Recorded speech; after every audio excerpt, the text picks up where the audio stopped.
नमस्कार, India news Rajasthan देख रहे हैं आप और राज्य बजट 2024 में मैं हूं आपके साथ सीमा चौधरी। तो आज विधानसभा में राज्य के अंतरिम बजट पेश किया गया। उप मुख्यमंत्री दिया कुमारी ने बजट पेश किया है और इस दौरान उप मुख्यमंत्री दिया कुमारी ने प्रदेश को कई बड़ी सौगातें भी दी।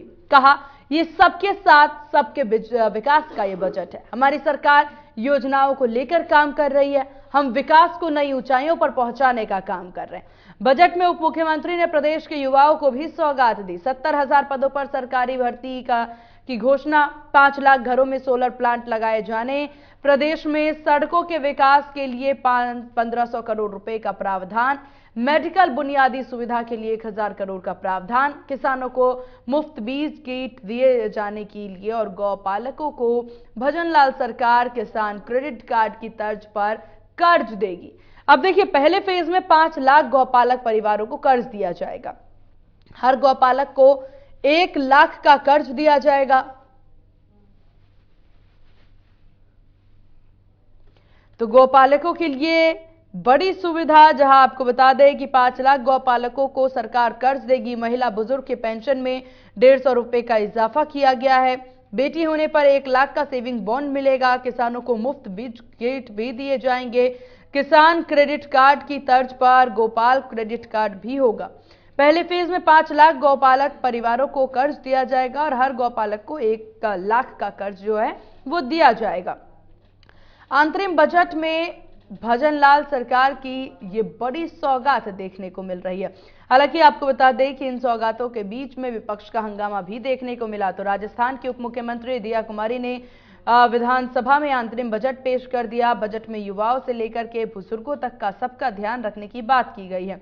वहीं आपको बता दें कि कर्ज दोगुना होकर 5 लाख करोड़ से ज्यादा हो गया है। बजट भाषण के दौरान विपक्ष ने हंगामा भी किया, जहां विपक्ष का आरोप था कि मंत्री बजट भाषण के बजाय आरोप प्रत्यारोप कर रही है। इस बीच सीएम ने कहा कि एक महिला बजट पढ़ रही है, उन्हें प्रोत्साहित करना चाहिए। तो अंतरिम बजट में क्या कुछ अहम घोषणाएं हुई हैं, अगर एक नजर उन पर डालें तो आपको बता दें कि मंडी टैक्स समाप्त करने से चीनी और गुड़ जो हैं वो सस्ते हो जाएंगे। लैंड टैक्स समाप्त करने की भी घोषणा की गई है। सामाजिक सुरक्षा के तहत महिला और बुजुर्गों की पेंशन में 150 रुपए का इजाफा हुआ है, जहां ये बड़े इजाफे की बात जो है वो कही गई है।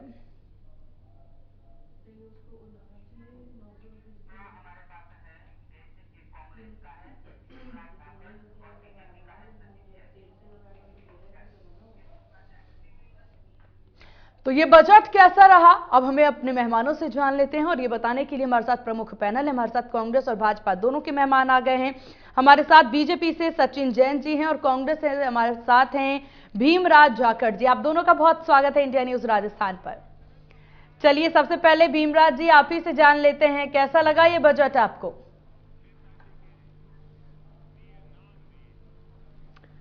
ठीक है, बजट तो वैसा ही रहा जैसे पर्ची से मुख्यमंत्री आए हैं, दिल्ली से बजट बन के आया और वैसा का वैसा मुख्यमंत्री उप मुख्यमंत्री और वित्त मंत्री दिया कुमारी जी पढ़ रहे थे।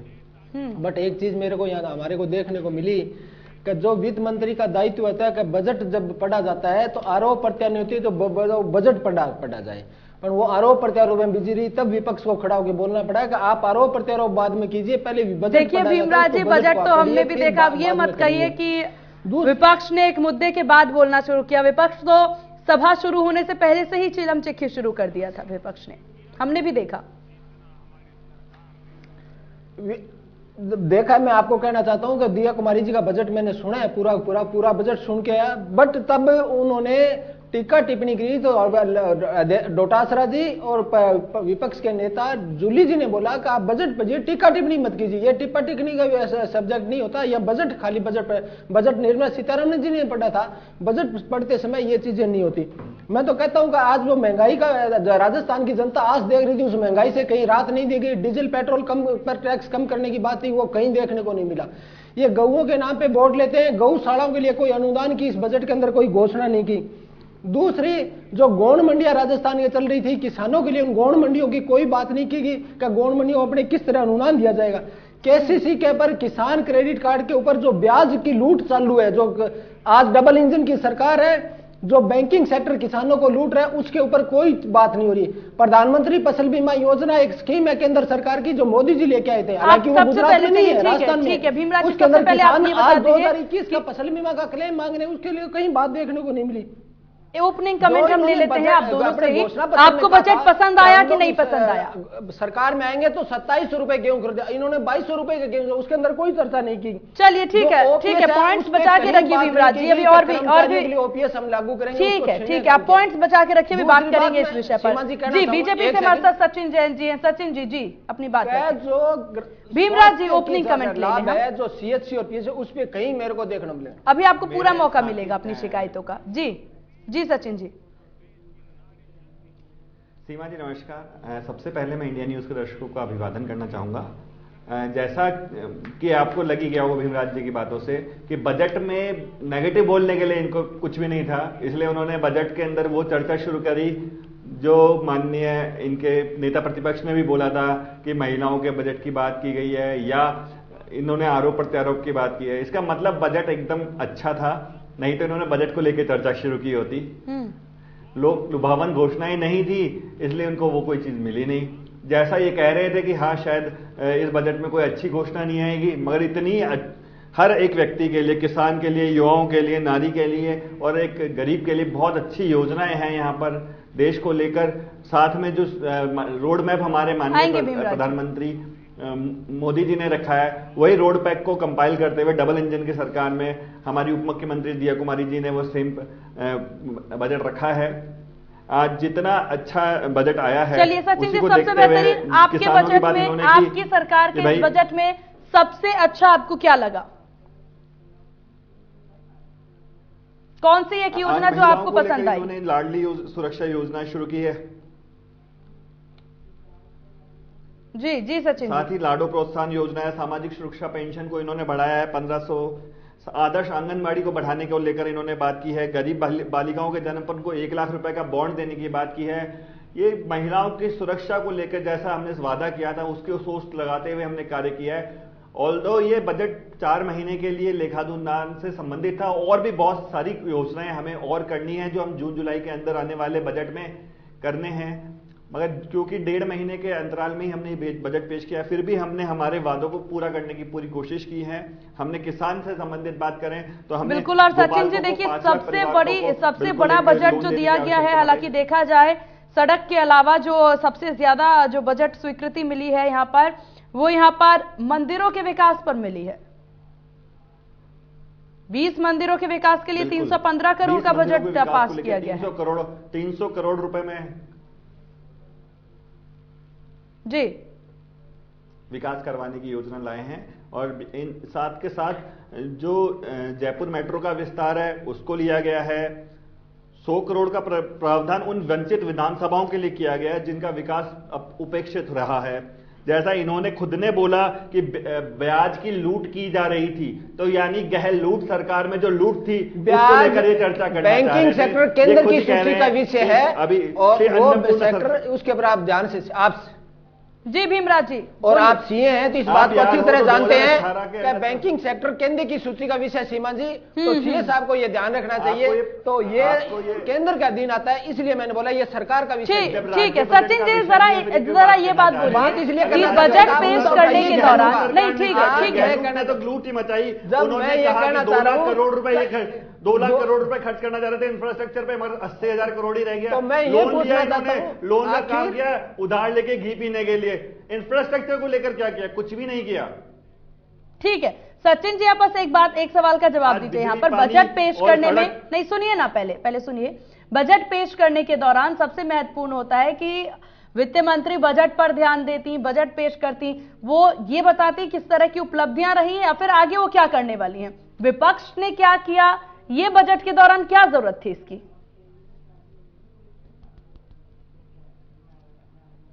हर एक सरकार जब नया लेखानुदान लेके आती है तो उस लेखानुदान में पुराने वाले जो कार्य होने पेंडिंग थे उन कार्यों का इफेक्ट हमारी अर्थव्यवस्था पे क्या पड़ा उसके बारे में चर्चा शुरू की थी हमारे उप मुख्यमंत्री ने।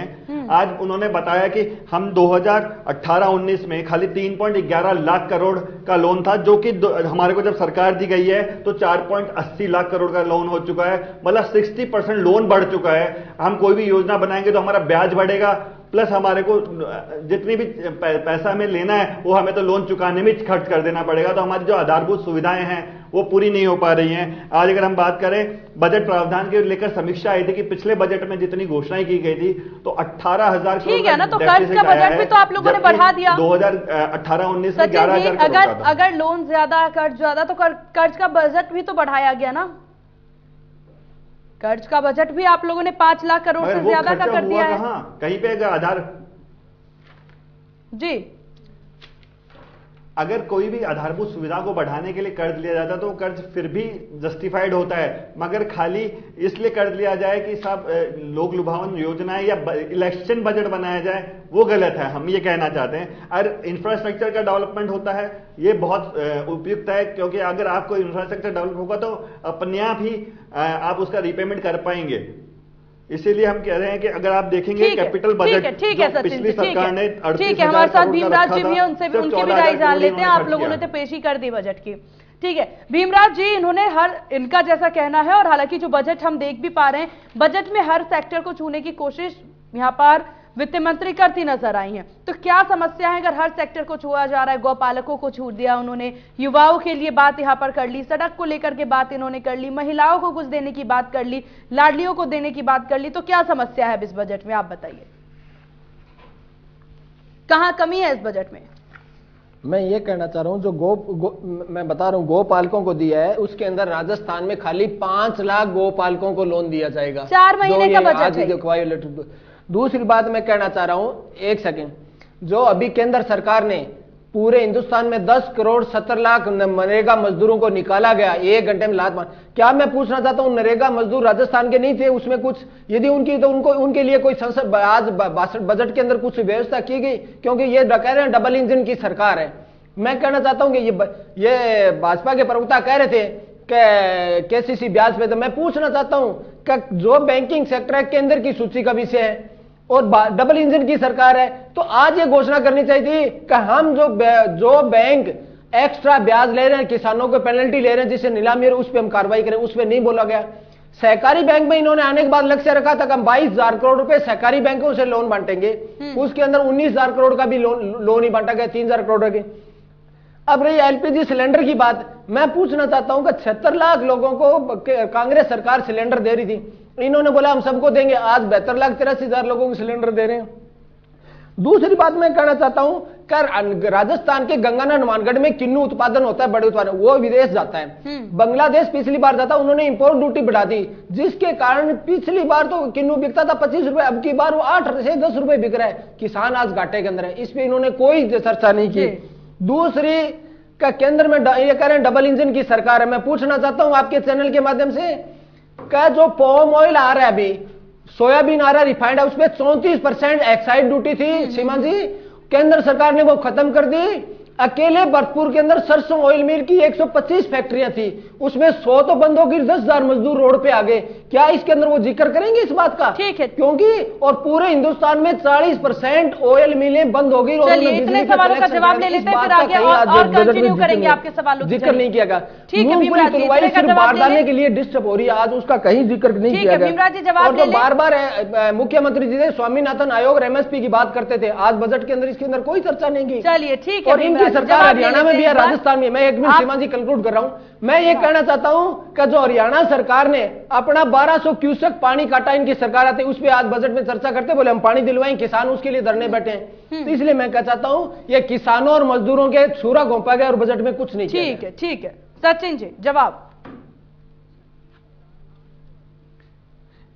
इन्होंने माननीय ने ये नहीं बताया कि राजस्थान एग्रीकल्चर इंफ्रा मिशन के लिए 2000 करोड़ रुपए का प्रावधान किया गया, उसमें एग्रीकल्चर इंफ्रा क्या होगा? ये कह रहे हैं कि खाली एक कीनू के लिए नहीं गया। अरे कीनू का नाम नहीं लिया, पर इंफ्रास्ट्रक्चर 2000 करोड़ का जब बढ़ेगा तो क्या किया जाएगा? एक्साइज ड्यूटी की बात कर रहा हूं मैं, सम्मान निधि वार्षिक उसमें वो नहीं मिलेगा उनको। एक्साइज ड्यूटी राजस्थान सरकार नहीं लगाती, बांग्लादेश ने लगाई, आप उसके लिए कब लड़ोगे? स्टेट का बजट नहीं है, तो एक्साइज ड्यूटी के लिए बात है। जहां जिस चीज का प्रोडक्ट है आप कब लड़ोगे उसके लिए? आप जिक्र ही नहीं करोगे उसके लिए। तो किसान तो राजस्थान के ना, बजट राजस्थान का, राजस्थान की बात नहीं, हम कैसे बोलेंगे? ऐसे थोड़ी होता है। चलिए ठीक है, अपनी बात पूरी करिए सचिन जी। गेहूं पर एमएसपी में 125 रुपए का बोनस दिया गया है। साथ ही पीएम किसान सम्मान निधि को 6000 से 8000 बढ़ाने के लिए 1400 करोड़ रुपए का वार्षिक प्रावधान किया गया है। मिलेट्स का उत्पादन बढ़ाने के लिए 12 लाख किसानों को सस्ते बीज दिए जाएंगे। 1 लाख तक का ब्याज मुक्त डेयरी उत्पादन करने वालों को मिलेगा। 5 लाख गोपालकों को दिया जाएगा। 4 महीने की योजना है। जो आपने बजट की बात की, किसान इंफ्रास्ट्रक्चर की बात की, क्या उसमें जो सवाल भीमराज जी ने पूछा उस सवाल का जवाब है? बिल्कुल, आप बजट का अभिभाषण पूरा पढ़ेंगे, जैसे अभी हम तुरंत ही आ गए, तो उसमें कहीं ना कहीं मिलेगा। साथ के साथ हमें यह भी है कि गरीबों की बात करते हैं तो अन्नपूर्णा योजना के अंदर अनुदान को बढ़ाकर 17 रुपए से 22 रुपए भी किया इन्होंने। तो 600 ग्राम भोजन दिया जाएगा, पहले 450 रुपए दिया जाता था। अगर हमने बात की सिलेंडर की, तो हमने आते ही बजट से पहले ही उसको सस्ता कर दिया, 450 रुपए कर दिया। 73 लाख परिवारों को राहत मिली है। सिलेंडर महंगे किसने किए थे? मैं ये पूछना चाहता हूँ आपके चैनल में, महंगे किसने किए थे सिलेंडर? ये बताइए ना। आपकी सरकार ने महंगे किए, आप ही सस्ते कर रहे हो। इनको यही नहीं पता 2014 के अंदर 2013 में 1250 रुपए का हुआ करता था। कुछ नहीं। और जब सिलेंडर महंगे तो आपने एग्रीमेंट किया था 2010 के अंदर, लगभग मिला करता था, लिखा था कि धीरे धीरे सब्सिडी खत्म करनी है। सब्सिडी आके आपने खत्म किए और महंगे सिलेंडर आपने किए थे। डब्ल्यूटीओ के साथ में कोई सब्सिडी खत्म नहीं मई थी। तक सारी सब्सिडी अब नाच ने जानू आंगन टेढ़ा, आपके पास जवाब नहीं है तो आप इस पर आरोप लगा रहे हो। सिलेंडर महंगे हैं। सिलेंडर महंगे किए किसने थे? किसने महंगे? आपकी सरकार ने महंगे किए। सरकार ने इतने घोटाले किए, इतना सब कुछ किया, उसका नतीजा है 2014 से लेके आज तक 14,56,214 करोड़ पूंजीपतियों का राइट ऑफ किया गया। कि किसके इशारे पे किया गया, मैं पूछना चाहता हूं। ये किसान सम्मान निधि की बात करते हैं। अभी केंद्र सरकार का बजट आया था, मैं कहना चाहता हूं, राजस्थान के 72 लाख 60,000 किसान थे और इन्होंने किसान सम्मान निधि लागू की। 61 लाख 37,000 किसान रह गए, जिसमें आपने इन्होंने किसानों को कम कर दिया। और जो 58,000 करोड़ का बजट था उसको चलिए ठीक है भीमराज जी और सचिन जी, मेरे सवाल की बारी के लिए आप मेरा ठीक है सचिन जी, मेरा एक सवाल लीग में मैं पूछ रहा था, आप जांच करो ना, किसकी जांच करा रहे हो आप? करो, शासन करो, आप बताइए। यही समस्या है भीमराज जी और Sachin ji. Congress BJP political parties की यही समस्या है, ना एक दूसरे की सुनते हैं ना जनता की सुनते हैं, बस अपनी अपनी करते हैं, अपनी अपनी बोलते हैं।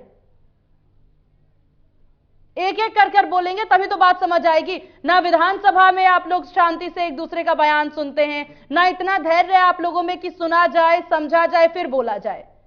तो धैर्य रखिए, एक एक करके बोलिए। साथ में बोल लेने से ऐसा तो नहीं हो जाएगा ना बजट बदल जाएगा। सचिन जी मेरा एक सवाल है, हम यहां पर यह है, यहां पर पुलिस को मॉडर्न करने, सचिन जी मेरा सवाल सुनिए। पुलिस को मॉडर्न करने की बात आपके बजट में कही गई है। वित्त मंत्री ने यहां बजट को लेकर के 200 करोड़ जो है वो पुलिस मॉडर्नाइजेशन पर दिया है। राजस्थान में हम सभी जानते हैं क्राइम की किस तरह की स्थिति रही है, हमेशा से कानून व्यवस्था की किस तरह की स्थिति रहती है। आए दिन क्राइम की खबरें सामने आती हैं, बेटियों की असुरक्षा को लेकर के, दुष्कर्म के मामलों को लेकर के। क्या पुलिस जिस प्रकार से मॉडर्न करने की बात आप लोग कर रहे हैं, पुलिस को मॉडर्न करने के साथ साथ क्या इतना पुलिस को अवेयर किया जाएगा कि इस तरह की क्राइम पर रोक लगाया जा सके? इस बजट से कितना फायदा होगा? भीमराज जी इसके बाद आपके पास आएंगे। इस बजट में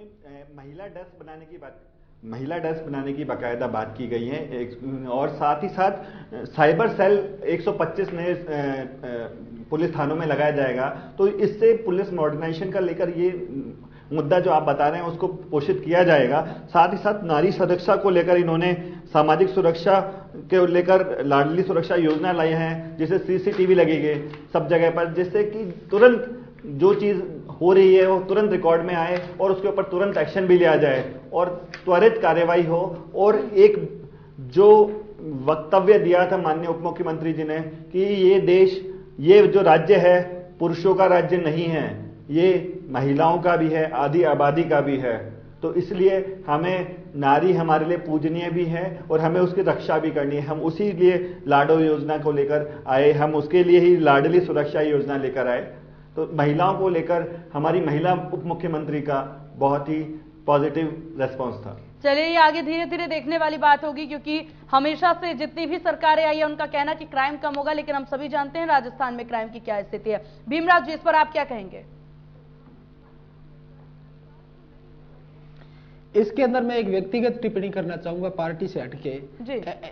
एक्चुअली क्या है कहानी, पूरे हिंदुस्तान में यह समस्या है कि संयुक्त राष्ट्र मंडल की रिपोर्ट कहती है कि 222 पुलिसकर्मी पर लाख होने चाहिए, पर हिंदुस्तान के अंदर जैसे यूपी है वहां 100 है या 122 है, तो उसके कारण कहीं ना कहीं पुलिस को बहुत ज्यादा अपने को एडवांस करना पड़ेगा। तब इसमें अपने वर्ल्ड लेवल पर जैसे इटली है, जापान है, वहां 300 पुलिसकर्मी 1 लाख के ऊपर। समस्या भी तो यही है कि भर्तियां नहीं तब जाके, और इसके अंदर कांग्रेस बीजेपी नहीं, कोई भी सरकारें शामिल के तरह सरकारों को भर्तियां भी तो करनी होगी ना। दूसरा सवाल मैंने इनसे पूछा था मेरे भाजपा प्रवक्ता से, उसके भर्तियों के साथ साथ इंफ्रास्ट्रक्चर, पुलिस इंफ्रास्ट्रक्चर अपने को बढ़ाना पड़ेगा, तब जाके होगा। और इसमें केंद्र और राज्य दोनों मिलकर काम करेंगे तब हो पाएगा। चलिए ठीक है, फाइनल कमेंट बजट को लेकर के लेना चाहेंगे? दूसरा मैं कहना चाह रहा हूं, भीमराव जी, फाइनल कमेंट जल्दी बोलिए। मैं इतना कहना चाहता हूं, मेरा सबसे बड़ा जो हमारा दर्द है कि जो नरेगा के अंदर मजदूर निकाले गए उनके लिए कुछ नहीं किया गया, ये बड़ा दुखद विषय है। और उनके लिए क्रूर तोहफा बीजेपी ने दिया है, ये सबसे क्रूर तोहफा है। और दूसरा, जो मूंगफली तुलवाई हो रही है किसानों की मंडियों में पड़ी है, उसके लिए आज कोई व्यवस्था नहीं है, क्योंकि उनकी तुलवाई नहीं हो पा रही है। मूंगफली निकले हुए आज 4 महीने हो गए। चौथा, ये जो सरसों का जो इन्होंने एक्साइज इन पे पाम पे सोयाबीन पे करी है, उसको समाप्त किया जाए, ताकि जो 125 फैक्ट्री में 100 राजस्थान में बंद हुई है उन पे भी करना चाहिए। इसलिए किसानों और मजदूरों के ये छुरा घोमने जैसा बजट पेश किया गया। चलिए ठीक है सचिन जी, जल्दी फाइनल कमेंट। माननीय भजनलाल सरकार द्वारा पेश किया गया ये एक अंतरिम बजट था, फिर भी इसमें इन्होंने हर एक पहलू को छूने की पूरी कोशिश की है। गोस्वामी तुलसीदास के उस दोहे को आज भी चरितार्थ किया कि मणि माणिक महंगे किए, सहजे तरंजल नाज, तुलसी सोई जानिए, राम गरीब नवाज। तो जय श्री राम बोल के जब समापन किया गया, हम ये कहेंगे कि सोलर के लिए लेकर बात की, किसानों की बात की, युवा की बात की, नारी की बात की, गरीब की बात की, सुरक्षा की बात की, स्वास्थ्य की बात की, हर एक पहलू को छूकर इस 4 महीने के लेखानुदान में सबको जो चाहा है वो देने की कोशिश की है। और जून जुलाई में जब पूर्ण बजट आएगा, बाकी सारी जो इनकी भी और भी अपेक्षाएं हैं वो भी पूरी करने की। चलिए ठीक है भीमराव जी, माफी चाहूंगी समय की थोड़ी सी कमी, समय की कमी। आप दोनों का बहुत शुक्रिया। India news Rajasthan